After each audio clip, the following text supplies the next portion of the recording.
លពីមុនគ្មានស្នេហាតែណាក៏សប្បាយទាំងម៉ោងគេងទាំងម៉ោងបាយឥឡូវបានត្រឹមស្ដាយរឿងចាស់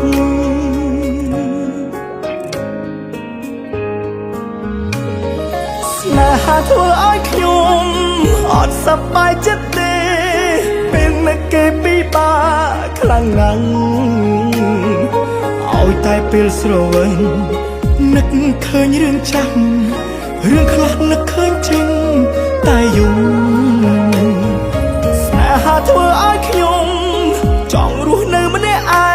ងតែពិបាកបំលែងអារម្មណ៍ព្រោះវេលាកន្លងគេតែងនៅក្បែរខ្ញុំតែពេលនេះគេសុំបែកហើយខ្ញុំសេ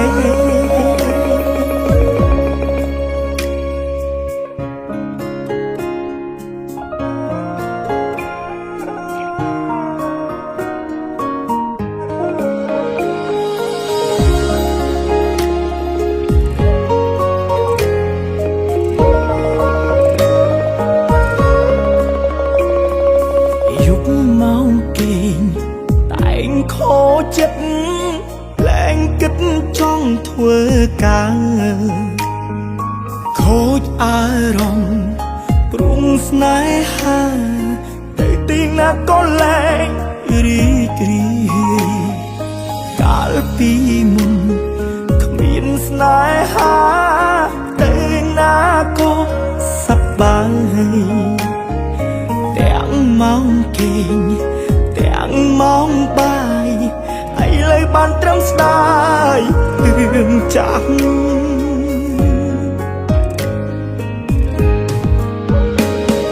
ស្នេហាធ្វើឲ្យខ្ញុំអត់សប្បាយចិត្តទេពេលនឹកគេពិបាកខ្លាំងណាស់ឲ្យតែពេលស្រវិលនឹកឃើញរឿងចាស់រឿងខ្លះនឹកឃើញចេញតែយំស្នេហាធ្វើឲ្យខ្ញុំចង់រស់នៅម្នាក់ឯងតែពិបាកបំលែងអារម្មណ៍ព្រោះវេលាកន្លងគេតែងនៅក្បែរខ្ញុំតែពេលនេះគេសុំបែកហើយខ្ញុំសេស្នេហាធ្វើឲ្យខ្ញុំអត់សប្បាយចិត្តទេពេលនឹកគេពិបា